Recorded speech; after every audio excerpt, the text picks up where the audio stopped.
A picnic is a simple way to get outside and enjoy the environment.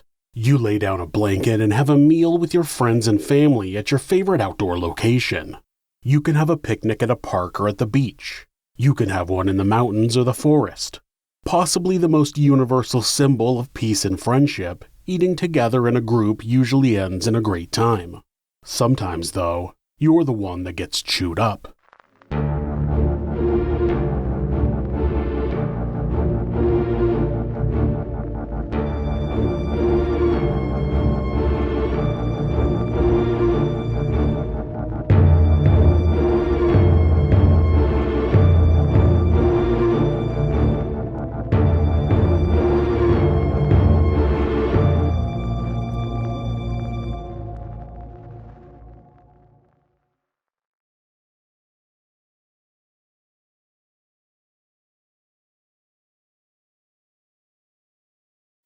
The Highline coal mine was near Thermopolis, Wyoming.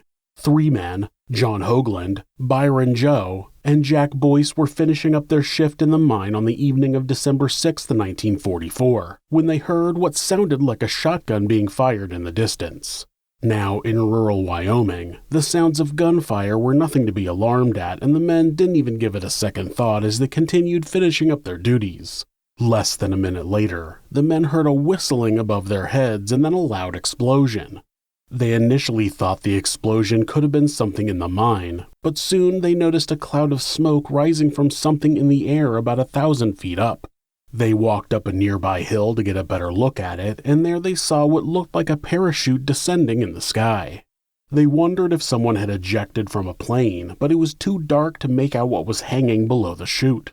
The wind eventually blew it away from them, and it disappeared out of sight. Lewis Hartman had just finished bedding down his flock of sheep when the blast frightened the animals and sent them scurrying down the hill. As Lewis chased after them, he noticed an egg-shaped object falling from the sky.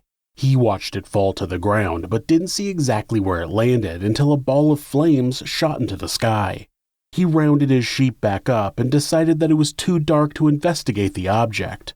The following morning, when he trekked out to where he thought the object landed, he found a 2-foot circle of black rock and the strong odor of gunpowder. Many other people in town had seen the object, and it became a common theory that there was a plane crash and the pilot had ejected. But after numerous searches, neither the plane nor the pilot could be located. The only thing found were scraps of metal, some of which looked like they had come from a bomb.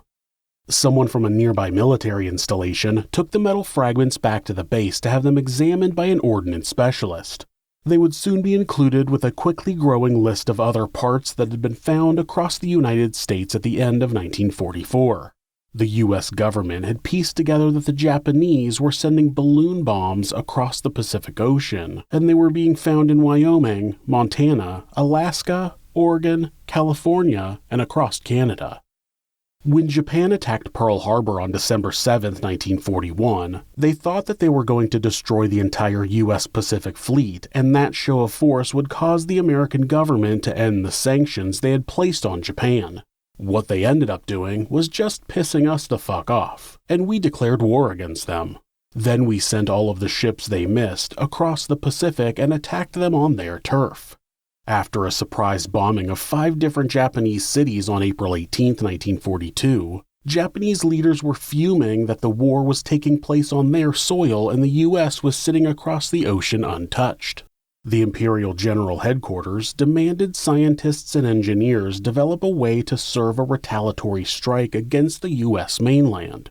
They began dreaming of a plane that could fly all the way to the west coast of the U.S. from Japan, where it would drop bombs on major cities before crashing the plane into high-valued targets. But the plan never got off the ground. Pun intended. They did develop a plane that could land in the water, refuel, and then take off from the deck of a submarine. They tested the plane off the coast of Oregon and successfully dropped incendiary bombs in the Siskiyou National Forest, but due to the recent rain, they didn't do much damage. Soon, engineers revived a past research project that would use paper balloons to send bombs across the ocean to the U.S. This was one of a handful of unique secret weapons that scientists were working on. Each weapon had a code name that ended with the word Go, which is a Japanese numbering suffix. A small unmanned tank was called Igo. A rocket-propelled explosive was called Rogo, and the balloon bomb was called Fugo, which gets its name from the Japanese word for balloon, fusen. The US government had discovered balloon bombs which were falling around the country, but they didn't want the Japanese to know that their balloons were even making it to the US mainland, so they kept the entire discovery a secret, including to the American people.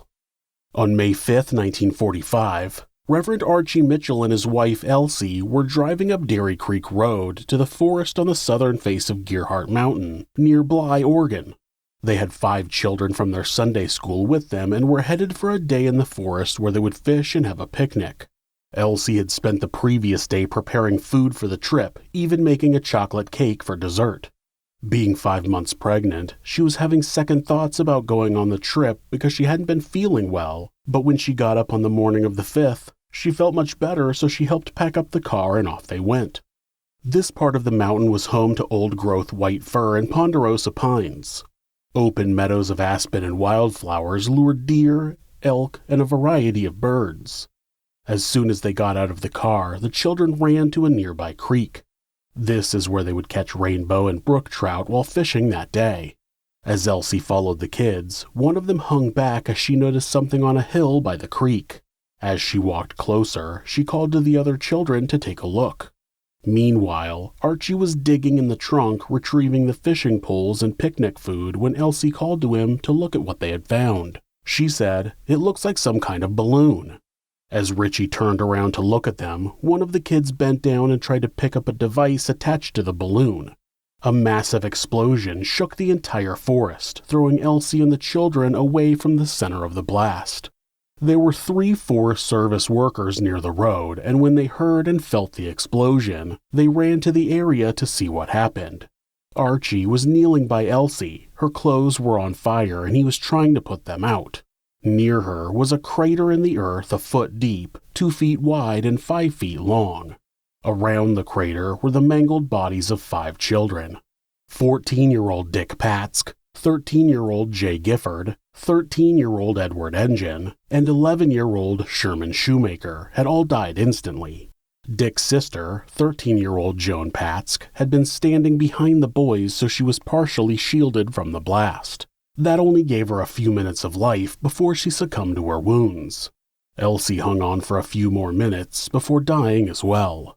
The forest workers drove to Bly to alert authorities.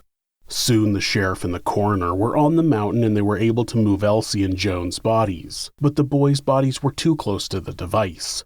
They had to wait until an ordnance specialist from a nearby naval air station arrived and cleared the area. He would end up finding and deactivating 4 thermite incendiary devices. While that happened, calls were being made to Army intelligence at Fort Lewis in Washington state. Once the site was safe, the coroner was able to take the remaining bodies away. The military came in and collected the remains of the bomb as well as fragments that had embedded in trees and pieces that had traveled 400 feet away. Despite this balloon bomb causing casualties on the U.S. mainland, the War Department insisted on keeping the news of the bombs a secret. The coroner was only allowed to list the victim's cause of death as an explosion of unannounced cause. The Japanese launched 9,000 balloons, and it's estimated that 1,000 of them successfully made it to the United States. Around 300 of the devices were found all over the country. Most were found in the Pacific Northwest, but some were found as far east as Iowa. Very few of them worked at all. A few started small fires, but didn't lead to any extensive damage. Only one would cause casualties. These were the only 6 casualties on the U.S. mainland that were the result of World War II. The next time you pack up a picnic and set out into the great outdoors, be careful of what you touch and mind where you step, because you never know what might be waiting to feed on you.